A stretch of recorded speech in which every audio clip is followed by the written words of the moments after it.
दोस्तों, स्वागत है आप सबका हमारे YouTube channel the general study में। आज हम आप लोग के बीच लेकर आए हैं बिहार दरोगा प्रैक्टिस सेट 31, जिसमें 100 क्वेश्चन होगा और जो बेस्ड ऑन बीपीएससी पैटर्न पे होगा। यदि आप हमारे चैनल पर नए हैं तो हमारे चैनल को लाइक करें, शेयर करें और सब्सक्राइब करें। यदि आप PDF चाहते हैं, PDF के लिए आप हमारे टेलीग्राम चैनल को और साथ ही साथ व्हाट्सअप चैनल को ज्वाइन कर सकते हैं, जिसका लिंक वीडियो के डिस्क्रिप्शन बॉक्स में दिया गया है। तो चलिए चलते हैं अपने टॉपिक पे। आप लोग के बीच ये रहा हमारा पहला क्वेश्चन। सूती वस्त्र के साक्ष्य प्राप्त हुए हैं, तो हमारा राइट आंसर होगा ऑप्शन ए, मोहनजोदड़ो से। सूती वस्त्र के साक्ष्य मोहनजोदड़ो से प्राप्त हुए हैं। सिंधु सभ्यतावासी कपास की खेती करते थे। कपास की खेती सर्वप्रथम सिंधु सभ्यता के लोगों द्वारा किया गया, इसलिए यूनानियों लोगों ने सिंधु सभ्यता को सिडोन कहकर संबोधित किया। लोथल से बंदरगाह का प्रमाण मिला है, जबकि हड़प्पा से स्वास्तिक चिन्ह का प्रमाण मिला है। कालीबंगा से अलंकृत ईंट का साक्ष्य प्राप्त हुआ है। नेक्स्ट क्वेश्चन है, रुद्रदामन से संबंधित कौन सा अभिलेख है? तो हमारा राइट आंसर होगा ऑप्शन सी, जूनागढ़ अभिलेख। रुद्रदामन से संबंधित जूनागढ़ अभिलेख है। शक शासकों में महानतम शासक रुद्रदामन वन था। रुद्रदामन का जूनागढ़ अभिलेख भारत में विशुद्ध रूप से संस्कृत भाषा का प्रथम अभिलेख है। इस अभिलेख में रुद्रदामन को तर्कशास्त्र, दर्शन और संगीत में निपुण बताया गया है। रुद्रदामन के जूनागढ़ अभिलेख में सुदर्शन झील के जीर्णोद्धार का भी उल्लेख है। ऐहोल अभिलेख रवि कीर्ति द्वारा रचित है, जबकि प्रयाग प्रशस्ति हरिशेर द्वारा रचित है। नेक्स्ट क्वेश्चन है, निम्नलिखित गुप्त शासकों में से किसने अश्वमेध यज्ञ संपादित किया था? तो हमारा राइट आंसर होगा ऑप्शन बी, समुद्रगुप्त। गुप्त शासक समुद्रगुप्त ने अश्वमेध यज्ञ संपादित किया।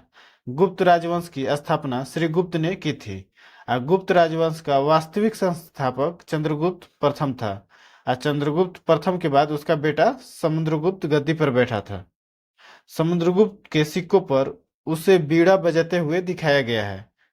नेक्स्ट क्वेश्चन है, किस मौर्य स्तंभ के शीर्ष पर एक विशाल हाथी स्थापित है? तो हमारा राइट आंसर होगा ऑप्शन बी, संकिसा स्तंभ। संकिसा मौर्य स्तंभ के शीर्ष पर एक विशाल हाथी स्थापित है। संकिसा उत्तर प्रदेश में स्थित है।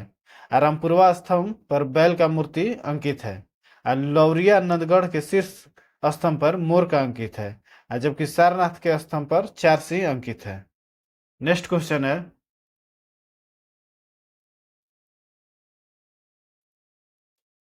पानीपत के तृतीय युद्ध में कौन सा मुगल बादशाह मराठों के संरक्षण में आ गया था? तो हमारा राइट आंसर होगा ऑप्शन ए, शाह आलम। पानीपत के तृतीय युद्ध में शाह आलम मराठा के संरक्षण में आ गया था। शाह आलम द्वितीय 1759 से 1806 के बीच अपनी राजधानी इलाहाबाद को बनाया था। शाह आलम द्वितीय को 1772 ईस्वी में महादजी सिंधिया ने दिल्ली की गद्दी पर बैठाया था। 1759 से 1772 तक शाह आलम द्वितीय दिल्ली नहीं गया था। पानीपत का तीसरा युद्ध जो था 14 जनवरी 1761 को मराठा और अहमद शाह अब्दाली के बीच हुआ था। इस युद्ध में मराठों का औपचारिक नेतृत्व विश्वास राव ने किया था, परंतु वास्तविक नेतृत्व सदाशिवराव भाव ने किया था। नेक्स्ट क्वेश्चन है, किस मुगल सम्राट के शासनकाल में मुगल दरबार में चाहर, तस्लीम और जमीबोस लागू किया गया? तो हमारा राइट आंसर होगा ऑप्शन सी, शाहजहां। मुगल सम्राट शाहजहां के शासनकाल में मुगल दरबार में चाहर, तस्लीम और जमीन बोस लागू किए गए। शाहजहां के शासनकाल में सिजदा प्रथा को समाप्त कर दिया गया। शाहजहां तीर्थ यात्रा कर लगाना चाहता था, लेकिन कविंद्राचार्य के अनुरोध पर ऐसा नहीं किया। शाहजहां ने आना सिक्का जारी किया था। अकबर ने 1562 में दास प्रथा, 1563 में तीर्थ यात्रा कर और 1564 में जजिया कर समाप्त कर दिया। नेक्स्ट क्वेश्चन है, दिल्ली में किस सुल्तान ने स्वयं को नियाबत ए खुदाई क्या कहा था? तो हमारा राइट आंसर होगा ऑप्शन सी, बलबन। दिल्ली में सुल्तान बलबन ने स्वयं को नियाबत ए खुदाई कहा था। बलबन ने अपने को ईश्वर का प्रतिनिधि और प्रतिछाया घोषित किया था। बलबन ने राजत्व सिद्धांत दिया जो दैवीय उत्पत्ति सिद्धांत से संबंध है। बलबन का सबसे बड़ा देन सुल्तान के पद और प्रतिष्ठा को पुनः स्थापित करना है। बलबन ने नवरोज त्योहार, सीदा पैबोस प्रथा को भी लागू किया था। इन्होंने अपने को अफरसियाब का वंशज घोषित किया। अफरसियाब फारस का शूरवीर वंश था। अफरसियाब वंश का उल्लेख फिरदौसी ने शाहनामा पुस्तक में किया है। नेक्स्ट क्वेश्चन है, सकरखेड़ा की लड़ाई कब हुई थी? तो हमारा राइट आंसर होगा ऑप्शन सी, 11 अक्टूबर 1724 ईस्वी को। सकरखेड़ा की लड़ाई 11 अक्टूबर 1724 ईस्वी को हुई थी। यह लड़ाई दक्कन के सूबेदार मुबारिज खां और हैदराबाद के निजाम के बीच हुई थी। इस युद्ध में निजाम विजयी हुआ। निजाम का मूल नाम चिनकिलिच कमरुद्दीन खान था। पालखेड़ा का युद्ध फरवरी 1728 ईस्वी में पेशवा और निजाम के बीच हुआ था। नेक्स्ट क्वेश्चन है, शिवाजी से संबंधित निम्नलिखित घटनाओं का सही क्रम क्या है? तो देखते हैं इसमें। सबसे पहले पुरंदर दुर्ग पर विजय, ऑप्शन 4, 1648 ईस्वी में, 1648 ईस्वी में। उसके बाद सूरत की पहली लूटमार, सूरत की पहली लूटमार 1664 ईस्वी में, 1664।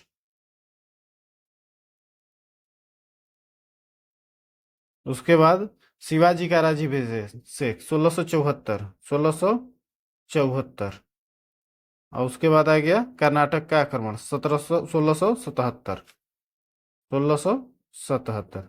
तो इसके अकॉर्डिंग हमारा आंसर होगा 4213। तो हमारा राइट आंसर होगा ऑप्शन बी।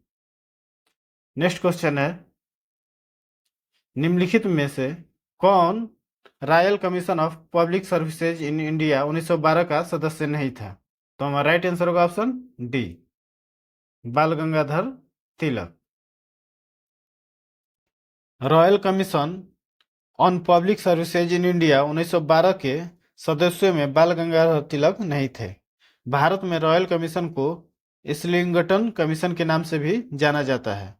इस कमीशन के द्वारा भारतीयों को पब्लिक सर्विसेज में अधिक प्रतिनिधित्व देने की सिफारिश की गई थी।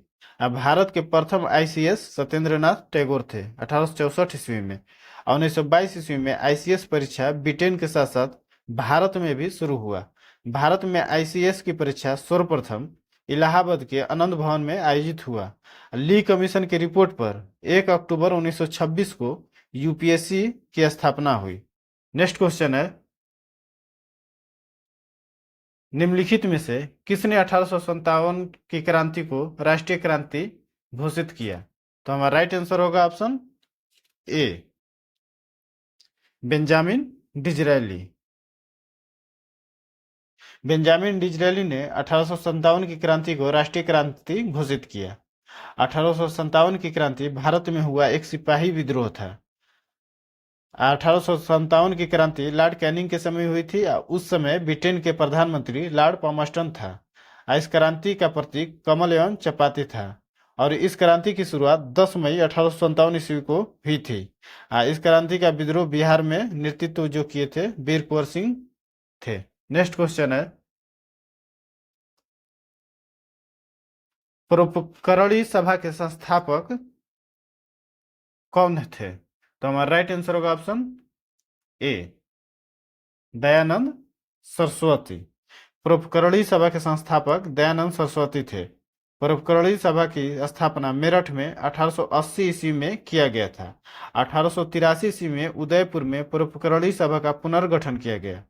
परोपकरणी सभा का उद्देश्य वेदों का प्रचार प्रसार करना, जनसाधारण को इससे परिचय कराना था।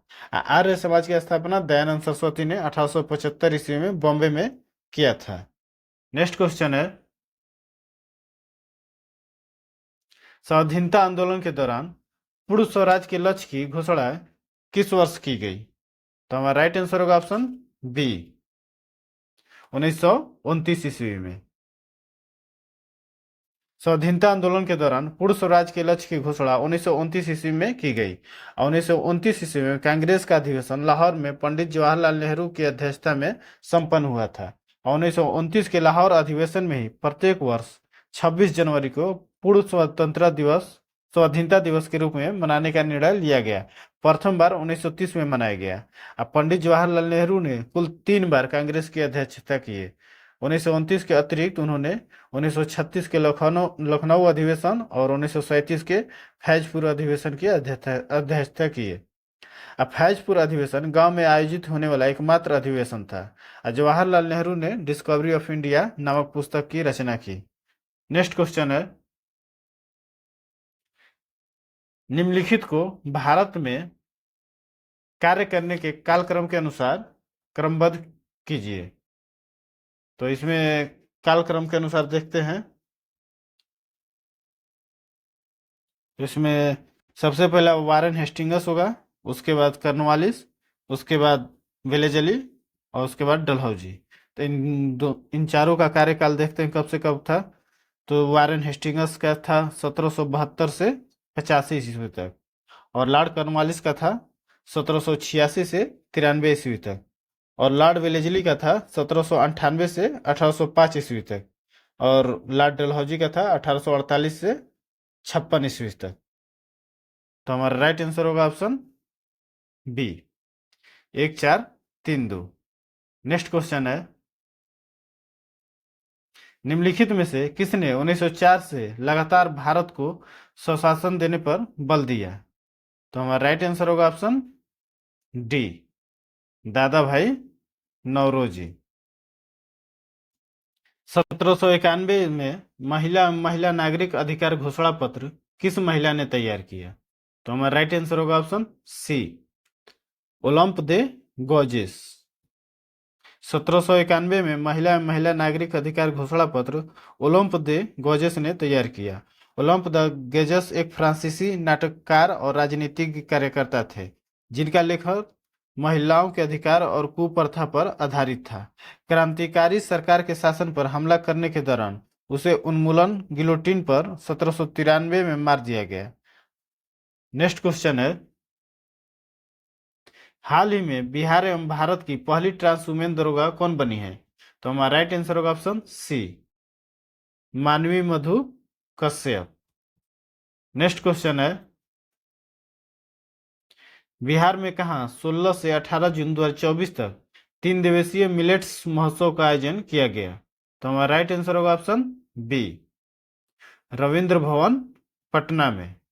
नेक्स्ट क्वेश्चन है, किस समिति ने राज्यसभा का प्रतिनिधित्व नहीं होता है। तो हमारा राइट आंसर होगा ऑप्शन ए, प्रकालन समिति में।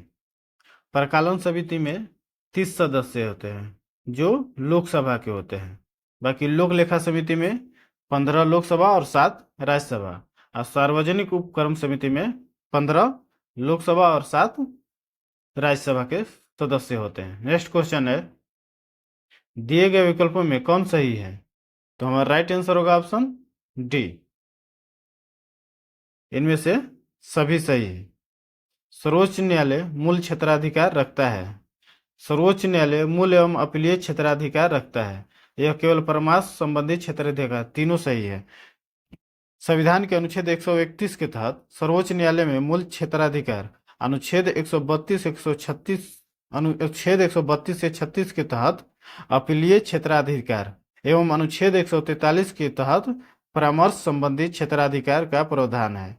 नेक्स्ट क्वेश्चन है, 2003 में कौन सी भाषा 8वीं अनुसूची में जोड़ी गई थी। तो हमारा राइट आंसर होगा ऑप्शन ए, संथाली। 92वां संविधान संशोधन 2003 द्वारा बोडो, डोगरी, मैथिली तथा संथाली भाषा को 8वीं अनुसूची में जोड़ा गया था। वर्तमान में 22 भाषाएं 8वीं अनुसूची में है। नेक्स्ट क्वेश्चन है,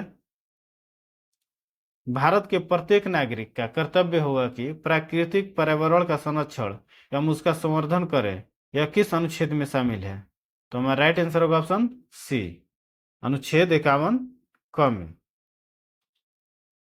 संविधान के अनुच्छेद 51 क में पर्यावरण संरक्षण एवं उसका संवर्धन का उल्लेख किया गया है। संविधान के अनुच्छेद 48A में कहा गया है कि राज्य पर्यावरण की रक्षा और सुधार करे और देश के वनों और वन्य जीवन की रक्षा का प्रयास करे। नेक्स्ट क्वेश्चन है, भारत में नियंत्रक महालेखा परीक्षक पद सृजन किया गया। तो हमारा राइट आंसर होगा ऑप्शन बी, भारत शासन अधिनियम 1919 के द्वारा। भारत सरकार अधिनियम 1919 द्वारा भारत के राजस्व से व्यय के लेखा परीक्षण के लिए नियंत्रक एवं महालेखा परीक्षक पद का सृजन किया गया। नेक्स्ट क्वेश्चन है, जीवमंडल आरक्षित परिरक्षण क्षेत्र है। तो हमारा राइट आंसर होगा ऑप्शन ए, आनुवांशिक विभिन्नता। जीवमंडल आरक्षित परीक्षण क्षेत्र आनुवांशिक विभिन्नता से संबंधित होते हैं। इसमें जीवों की आनुवांशिकता को बनाए रखने के लिए उन्हें संरक्षण प्रदान किया जाता है। नेक्स्ट क्वेश्चन है, निम्न में से कौन सा एक भारत के राष्ट्रीय जलवायु परिवर्तन कार्य योजना के मिशन में शामिल नहीं है। तो हमारा राइट आंसर होगा ऑप्शन ए, नाभिकीय शक्ति। नाभिकीय शक्ति भारत के राष्ट्रीय जलवायु परिवर्तन कार्य योजना के अंतर्गत शामिल नहीं है। भारत के राष्ट्रीय जलवायु परिवर्तन कार्य योजना में कुल 8 मिशन शामिल है जो निम्न है, जैसे राष्ट्रीय सौर मिशन, उन्नत ऊर्जा दक्षता के लिए राष्ट्रीय मिशन, सतत आवास पर राष्ट्रीय मिशन, राष्ट्रीय जल मिशन, हिमालय पारिस्थितिकी तंत्र को बनाए रखने के लिए राष्ट्रीय मिशन, एक हरित भारत के लिए राष्ट्रीय मिशन, सतत कृषि के लिए राष्ट्रीय मिशन और जलवायु परिवर्तन के लिए सामरिक ज्ञान पर राष्ट्रीय मिशन। ये हमारे रहे 8। नेक्स्ट क्वेश्चन है, टुमेरोज बायोडाइवर्सिटी पुस्तक के लेखक कौन है।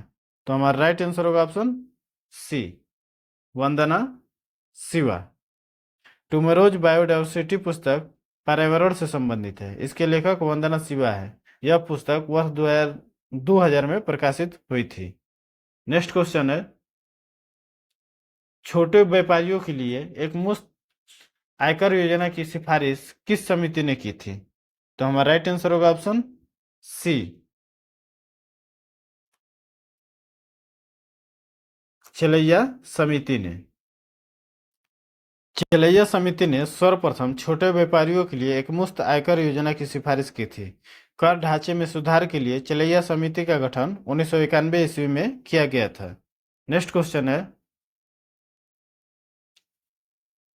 नकदी लेन देन सिद्धांत किसने दिया था। तो हमारा राइट आंसर होगा option A, option B, Fisher ने। नकदी लेन देन सिद्धांत का प्रतिपादन फिशर ने किया था। इस सिद्धांत के अनुसार मुद्रा का परिमाण ही कीमत अथवा मुद्रा के मूल्य का मुख्य निर्धारक है। नेक्स्ट क्वेश्चन है, किस अधिवेशन में प्रथम भारतीय महिला ने कांग्रेस अधिवेशन की अध्यक्षता की थी। तो हमारा राइट आंसर होगा ऑप्शन ए, 41वां। 41वां कांग्रेस अधिवेशन 1925 में कानपुर में हुआ था। इसकी अध्यक्षता श्रीमती सरोजिनी नायडू द्वारा किया गया था, और जबकि सर्वप्रथम महिला द्वारा कांग्रेस के अधिवेशन की अध्यक्षता 1917 में एनी बेसेंट द्वारा किया गया था। नेक्स्ट क्वेश्चन है, निम्नलिखित में से दो भौतिक राशियों की इकाई एक ही है। तो हमारा राइट आंसर होगा ऑप्शन बी, बल और दाब। नेक्स्ट क्वेश्चन है, एनीमोमीटर उपकरण का प्रयोग खाली स्थान को मापने के लिए किया जाता है। तो हमारा राइट आंसर होगा ऑप्शन ए, वायु की गति। एनीमोमीटर एक डिवाइस है जिसका प्रयोग वायु की गति एवं शक्ति मापने के लिए किया जाता है। इसे पवन वेग मापी भी कहते हैं। नेक्स्ट क्वेश्चन है, निम्नलिखित में से कौन सही समीकरण को दर्शाती है। तो हमारा राइट आंसर होगा ऑप्शन ए, यांत्रिक ऊर्जा गतिज ऊर्जा बराबर स्थितिज ऊर्जा। यांत्रिक ऊर्जा माइनस गतिज ऊर्जा बराबर स्थितिज ऊर्जा। नेक्स्ट क्वेश्चन है, बर्नौली का प्रमेय किसके संरक्षण के सिद्धांत पर आधारित होता है। तो हमारा राइट आंसर होगा ऑप्शन डी, ऊर्जा के सिद्धांत पर। नेक्स्ट क्वेश्चन है, निम्नलिखित में से किसकी भिन्नता के कारण संपीड़न और विरल उत्पन्न होते हैं? तो हमारा राइट आंसर होगा ऑप्शन बी, हवा का दबाव। जब किसी ध्वनि स्रोता से वायु में ध्वनि उत्पन्न की जाती है तो यह ध्वनि वायु में तेजी से गति करती है। तब वायु में संपीड़न तथा विरलीकरण की एक श्रेणी बन जाती है। यही संपीड़न तथा विरल ध्वनि तरंग बनाते हैं जो माध्यम से होकर संचारित होती है। संपीड़न उच्च दाब का क्षेत्र तथा विरल निम्न दाब का क्षेत्र है। अतः हवा के दबाव की भिन्नता के कारण संपीड़न तथा विरलीकरण उत्पन्न होते हैं। नेक्स्ट क्वेश्चन है, आभासी और सीधी छवि के लिए दर्पण का आवर्धन होना चाहिए। तो हमारा राइट आंसर होगा ऑप्शन ए, धनात्मक। किसी वस्तु की आभासी और सीधी छवि प्राप्त करने के लिए दर्पण का आवर्धन धनात्मक होना चाहिए और किसी वस्तु का वास्तविक आकार बदले बिना उससे आकार को बड़ा प्रदर्शित करने की प्रक्रिया को आवर्धन कहते हैं। नेक्स्ट क्वेश्चन है, निम्नलिखित में से कौन सा परमाणु के बारे में सत्य नहीं है? तो हमारा राइट आंसर होगा ऑप्शन ए, दो तत्वों के परमाणु समान होते हैं। किसी भी दो तत्वों के परमाणु समान नहीं होते, अतः दिए गए विकल्प में हमारा आंसर राइट ऑप्शन ए होगा। नेक्स्ट क्वेश्चन है, जल शोधन में कौन सी प्रक्रिया का प्रयोग किया जाता है? तो हमारा राइट आंसर होगा ऑप्शन सी, विपरीत परासरण। विपरीत परासरण द्वारा जल को शुद्ध किया जाता है। जब बाह्य आरोपित दाब कार्यरत परासरण दाब से उच्च होता है तो परासरण विपरीत परासरण कहलाता है, अर्थात विलायक अणु उच्च सांद्रता के क्षेत्र से निम्न सांद्रता के क्षेत्र की ओर जाने लगते हैं। नेक्स्ट क्वेश्चन है, निम्नलिखित में से कौन सा क्षारीय विलयन नहीं है? तो हमारा राइट आंसर होगा option D, aluminium hydra oxide. ऐसा विलयन जिसमें हाइड्रा ऑक्साइड आयनों OH- का सांद्रण हाइड्रोजन आयनों H+ से अधिक होता है तो क्षारीय विलयन कहलाता है, जैसे calcium hydroxide, sodium hydroxide, magnesium hydroxide. जबकि एल्युमिनियम हाइड्रोक्साइड एम्फोटेरिक होता है, अर्थात इसमें अम्ल और क्षार दोनों के गुण होते हैं। नेक्स्ट क्वेश्चन है, निम्नलिखित में से कौन से नीले लिटमस को लाल कर देगा? तो हमारा राइट आंसर होगा ऑप्शन डी, सिरका। जिस विलयन का पीएच मान 7 से कम होगा वह नीले लिटमस को लाल कर देगा, अतः सिरका नीले लिटमस को लाल कर देगा। नेक्स्ट क्वेश्चन है, तत्वों में फ्लोरीन, क्लोरीन, ब्रोमीन, आयोडीन और स्टेटिन को सामान्यतः किस नाम से जाना जाता है? तो हमारा राइट आंसर होगा ऑप्शन ए, हाइलोजन। आवर्त सारणी के वर्ग 17 में स्थित 5 तत्व fluorine, chlorine, bromine, iodine, statin को सामान्यतः हैलोजन के नाम से जाना जाता है। ये तत्व समुद्री जल में बहुतायत में पाए जाते हैं। इन तत्वों में स्टेटिन रेडियो एक्टिव तत्व है। नेक्स्ट क्वेश्चन है, अमोनिया का व्यावसायिक निर्माण किस प्रक्रिया से होता है? तो हमारा राइट आंसर होगा ऑप्शन सी, हैबर प्रक्रिया से। अमोनिया का व्यावसायिक निर्माण हैबर प्रक्रिया द्वारा होता है। अमोनिया नाइट्रोजन का एक अस्थायी हाइड्राइड है। प्रिस्टले ने बताया कि अमोनिया क्लोराइड तथा लाइम के मिश्रण को गर्म करके अमोनिया गैस प्राप्त की जाती है। नेक्स्ट क्वेश्चन है, निम्नलिखित में से कौन सा एक कोशिका में अधिक मात्रा में पाए जाने वाला अणु है? तो हमारा राइट आंसर होगा ऑप्शन बी, जल। कोशिका सजीवों के शरीर का रचनात्मक और क्रियात्मक इकाई है। कोशिका के भीतर निम्नलिखित रचनाएं पाई जाती है, जैसे केंद्रिका एवं केंद्रक एवं केंद्रिका, जीवद्रव्य, गोल्जिकाय, कणाभ सूत्र, अंतर्जालिका, गुणसूत्र, राइबोसोम तथा सेंट्रोसोम और लवक। तो जीव द्रव्य में जल की मात्रा लगभग 80%, प्रोटीन 15%, वसा 3%, कार्बोहाइड्रेट और कार्बनिक लवण 1% होता है। नेक्स्ट क्वेश्चन है, पौधे में लचीलापन किस ऊतक के कारण होता है? तो हमारा राइट आंसर होगा ऑप्शन ए, कलेनकाइमा। पौधे में लचीलापन का गुण अस्थायी ऊतक क्लेनकाइमा ऊतक के कारण होता है। यह पौधे के विभिन्न भागों में बिना टूटे एक लचीलापन लाता है और यांत्रिक सहायता भी प्रदान करता है। यह एपिडर्मिस के नीचे पर्णवृत्त में पाया जाता है। नेक्स्ट क्वेश्चन है, अमीबा में प्रजनन कैसे होता है? तो हमारा राइट आंसर होगा ऑप्शन बी, द्विखंडन द्वारा। अमीबा जैसे एक कोशिकीय जीवों के मामले में होने वाला अलैंगिक प्रजनन, जिसमें एक जीव के विभाजित होने पर दो अलग जीव उत्पन्न होते हैं, द्विखंडन या बाइनरी विखंडन कहलाता है। अमीबा प्रोटोजोआ संघ का एक सजीव है। नेक्स्ट क्वेश्चन है, निम्नलिखित में से कौन परिसंचरण तंत्र का अंग नहीं है? तो हमारा राइट आंसर होगा ऑप्शन डी, बढ़िया। परिसंचरण तंत्र अंगों का वह भाग है जो शरीर में कोशिकाओं के बीच पोषक तत्वों का संचरण करता है, जैसे हृदय, रक्त धमनियां। नेक्स्ट क्वेश्चन है, माउंट थुलियर अंडमान और निकोबार द्वीप समूह का एक महत्वपूर्ण पर्वत शिखर है, कहाँ अवस्थित है? तो हमारा राइट आंसर होगा option B, great Nicobar. Great Andaman और निकोबार द्वीप समूह के प्रमुख पर्वत शिखर माउंट थुलियर, जो 642 मीटर, ग्रेट निकोबार में अवस्थित है। अंडमान निकोबार द्वीप समूह की सबसे ऊंची पर्वत चोटी सैंडल पीक 738 मीटर है, उत्तरी अंडमान में अवस्थित है, जबकि अंडमान निकोबार द्वीप समूह की राजधानी पोर्ट ब्लेयर दक्षिणी अंडमान में अवस्थित है। नेक्स्ट क्वेश्चन है, प्रति चक्रवात की विशेषता होती है? तो हमारा राइट आंसर होगा ऑप्शन डी, स्वच्छ आसमान। नेक्स्ट क्वेश्चन है, निम्नलिखित नदियों में से कौन सी एक पंचनद में सम्मिलित नहीं है? तो हमारा राइट आंसर होगा ऑप्शन सी, सिंधु। पंचनद में सिंधु के बाएं किनारे पर स्थित 5 नदियां शामिल हैं। वे सिंधु नदी की सहायक नदियों में भी हैं। इनका उद्गम हिमालय से होता है। वे रावी, झेलम, सतलज, व्यास और चिनाब है। नेक्स्ट क्वेश्चन है, निम्नलिखित स्थानों में से कौन सा एक लौह अयस्क खनन क्षेत्र नहीं है? तो हमारा राइट आंसर होगा ऑप्शन ए, मालज खंडला। तो हमारा राइट आंसर होगा ऑप्शन ए।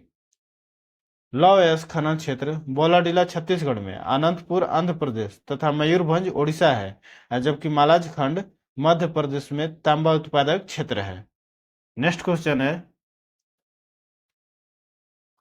2011 की जनगणना के अनुसार निम्नलिखित राज्यों में से किस राज्य में जनसंख्या का घनत्व न्यूनतम है? तो हमारा राइट आंसर होगा ऑप्शन डी, मिजोरम।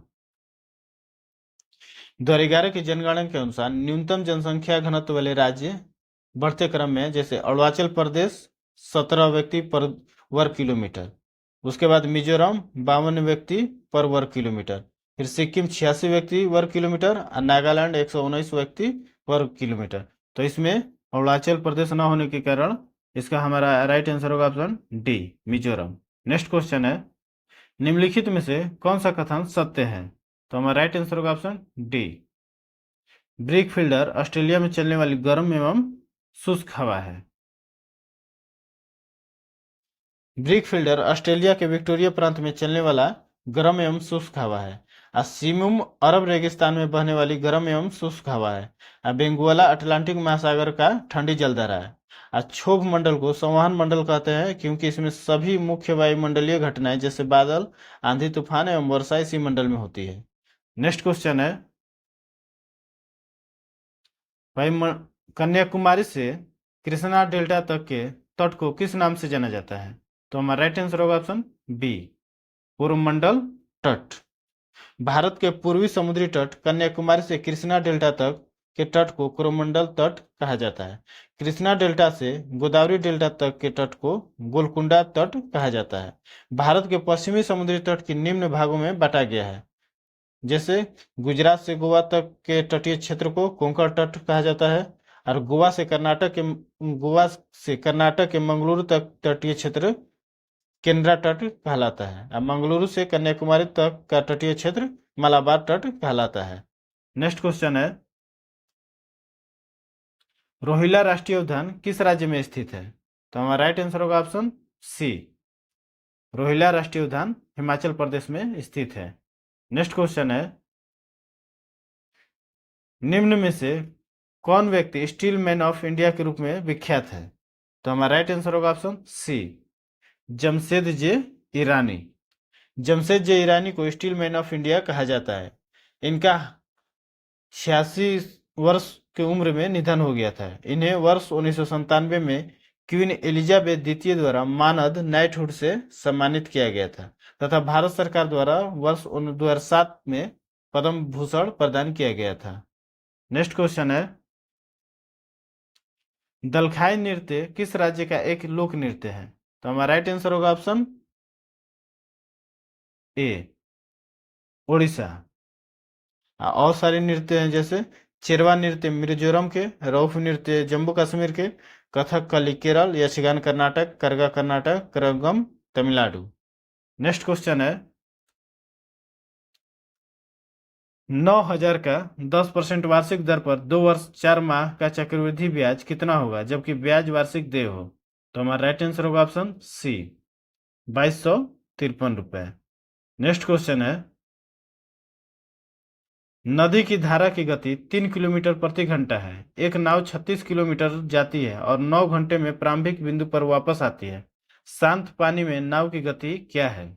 तो हमारा राइट आंसर होगा ऑप्शन बी, 9 किलोमीटर प्रति घंटा। नेक्स्ट क्वेश्चन है, अफ्रीका का सबसे ऊंचा पर्वत किलिमंजारो किस देश में स्थित है? तो हमारा राइट आंसर होगा ऑप्शन ए, तंजानिया में। अफ्रीका का सबसे ऊंचा पर्वत किलिमंजारो तंजानिया के उत्तरी पूर्वी भाग में स्थित है। इसका पूर्व नाम कैसर विलेहम स्पॉट्स था। यह एक ज्वालामुखी पर्वत है। नेक्स्ट क्वेश्चन है, किसी वस्तु का किसी रसायन तथा ऑक्सीजन के संपर्क में आने पर उसमें जंग लगने की प्रक्रिया क्या कहलाती है? तो हमारा राइट आंसर होगा option B, corrosion. Next question है, पित्त रस का कार्य क्या है? तो हमारा राइट आंसर होगा ऑप्शन बी, वसा का एमल्सीकरण करना। नेक्स्ट क्वेश्चन है, यदि ए अनुपात बी बराबर 4:9 और ए अनुपात सी बराबर 2:3 तो ए प्लस बी अनुपात ए प्लस सी है। तो हमारा राइट आंसर होगा ऑप्शन सी, 13:10। नेक्स्ट क्वेश्चन है, एक दुकानदार 7,890 रुपये में 5 कुर्सियां खरीद कर उन्हें 8,990 रुपये में बेचता है। प्रति कुर्सी दुकानदार को कितना लाभ हुआ? तो हमारा राइट आंसर होगा ऑप्शन डी, इनमें से कोई नहीं। नेक्स्ट क्वेश्चन है, एक व्यक्ति 3 भिन्न स्कीमों में 6 वर्ष, 10 वर्ष तथा 12 वर्ष के लिए क्रमशः 10%, 12% और 15% साधारण ब्याज पर धन निवेश करता है। प्रत्येक स्कीम के पूरा होने पर उसे उतनी ही राशि मिलती है। उसके निवेश का अनुपात क्या है? तो हमारा राइट आंसर होगा ऑप्शन ए, 6:3:2। नेक्स्ट क्वेश्चन है, यदि किसी आदमी को अपनी पूंजी के 1/4 भाग पर 3% ब्याज मिलता है तो 2/3 पर 5% और शेष पर 11%, तो उसे समग्र पूंजी पर मिलने वाला प्रतिशत है। तो हमारा राइट आंसर होगा ऑप्शन बी, 5%। नेक्स्ट क्वेश्चन है, राहुल ने 2 साइकिलें कुल 1,500 रुपये में खरीदी। उसने एक साइकिल को 20% हानि पर बेची और दूसरी साइकिल को 20% लाभ पर। यदि दोनों साइकिलों का विक्रय मूल्य एक समान है तो दोनों साइकिलों का क्रय मूल्य कितना है? तो हमारा राइट आंसर होगा ऑप्शन डी, 600 रुपये और 900 रुपये। नेक्स्ट क्वेश्चन है, धरती से हवा में मार करने वाला प्रक्षेपास्त्र कौन सा है? तो हमारा राइट आंसर होगा ऑप्शन बी, त्रिशूल। नेक्स्ट क्वेश्चन है, आवर्त सारणी में किस तत्व की इलेक्ट्रॉन बंधुता सबसे अधिक है? तो हमारा राइट आंसर होगा ऑप्शन डी, क्लोरीन की। नेक्स्ट क्वेश्चन है,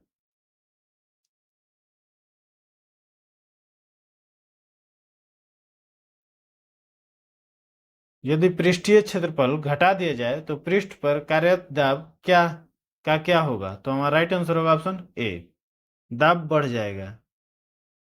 नेक्स्ट क्वेश्चन है, परिकलन मशीन का आविष्कार किसने किया था? तो हमारा राइट आंसर होगा ऑप्शन ए, ब्लाइस पास्कल। नेक्स्ट क्वेश्चन है, एक तार को मोड़कर जब एक वर्ग बनाया जाता है तो वर्ग का क्षेत्रफल 484 वर्ग सेंटीमीटर होता है। यदि उसी तार को वृत्त के रूप में मोड़ा जाए तो इसका क्षेत्रफल कितना होगा? तो हमारा राइट आंसर होगा ऑप्शन बी, 616 वर्ग सेंटीमीटर। नेक्स्ट क्वेश्चन है, दिल्ली में संसद भवन का निर्माण किस अवधि के दौरान किया गया था? तो हमारा राइट आंसर होगा ऑप्शन सी, 1921 से 1927 के बीच। संसद भवन की अभिकल्पना दो मशहूर वास्तुकार सर एडविन लुटियंस और सर हर्बर्ट बेकर ने तैयार की थी, जो नई दिल्ली की आयोजना और निर्माण के लिए उत्तरदायी थे। संसद भवन की आधारशिला 12 फरवरी 1921 को महामहिम द ड्यूक ऑफ कनाड ने रखी थी।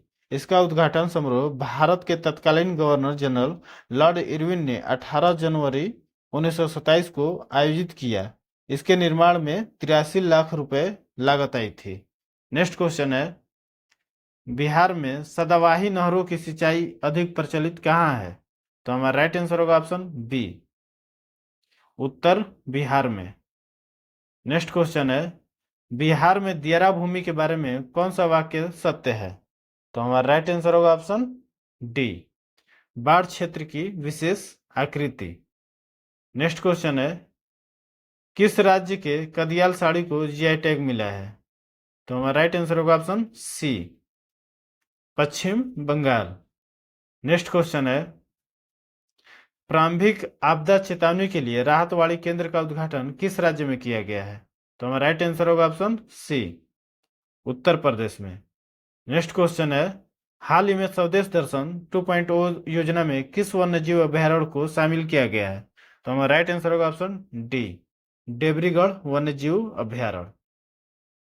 नेक्स्ट क्वेश्चन है, किसे हाल ही में एमएस स्वामीनाथन पुरस्कार से सम्मानित किया गया है? तो हमारा राइट आंसर होगा option C, B R. Kamboj. Next question है, भारत कितने वर्षों के लिए संयुक्त राष्ट्र सांख्यिकी आयोग के सदस्य के रूप में अपना कार्यकाल शुरू किया है? तो हमारा राइट आंसर होगा ऑप्शन बी, 4 वर्ष। नेक्स्ट क्वेश्चन है, Scottish junior open squash under 19 खिताब किस खिलाड़ी ने जीता है? तो हमारा राइट आंसर होगा ऑप्शन ए, अनाहत सिंह ने। नेक्स्ट क्वेश्चन है, भारत का पहला पनडुब्बी पर्यटन किस राज्य में शुरू किया जाएगा? तो राइट आंसर होगा ऑप्शन सी, गुजरात में। अग्निशमन सेवा, नागरिक सुरक्षा और होमगार्ड्स के महानिदेशक के रूप में किसे नियुक्त किया गया है? तो हमारा राइट आंसर होगा ऑप्शन बी, विवेक श्रीवास्तव।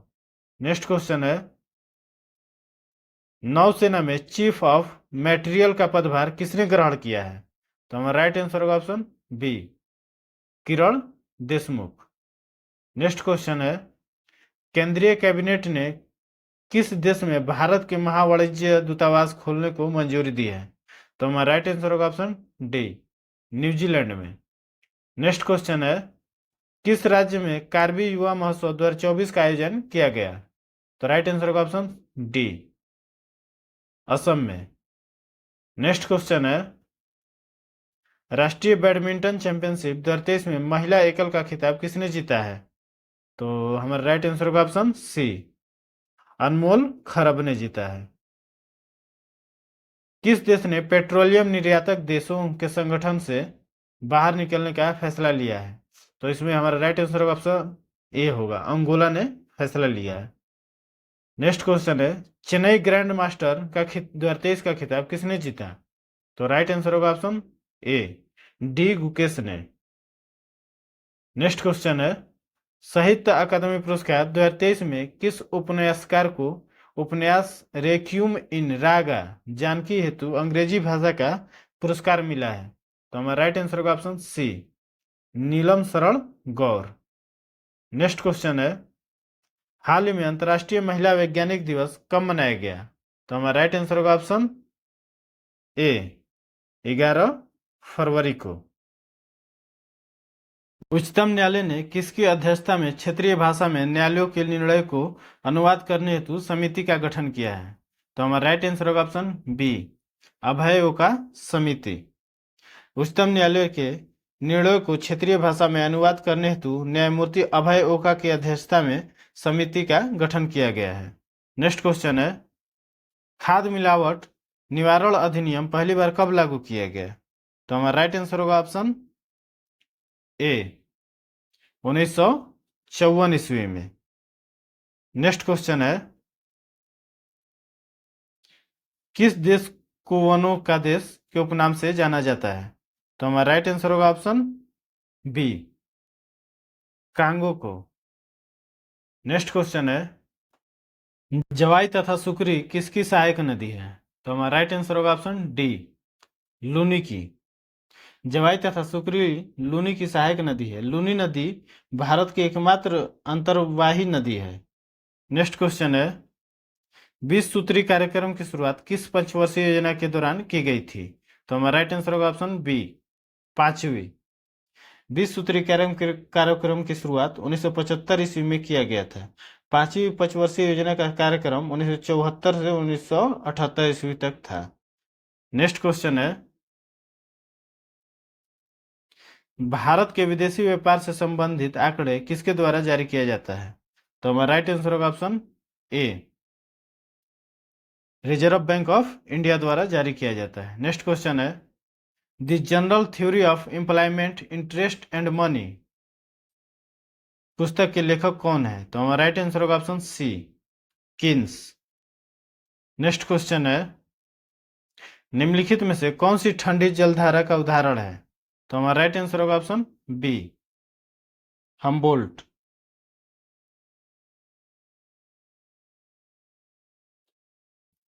हम्बोल्ट प्रशांत महासागर की ठंडी जलधारा है, जबकि सुसीमा एवं कुरोशियो प्रशांत महासागर की गर्म जलधारा है। इरमिंजीर अटलांटिक महासागर की गर्म जलधारा है। नेक्स्ट क्वेश्चन है, तुगरिल तुगन के अभियान के समय कर्नाटक राज्य का शासक था? तो हमारा राइट आंसर होगा ऑप्शन बी, रामसिंह देव।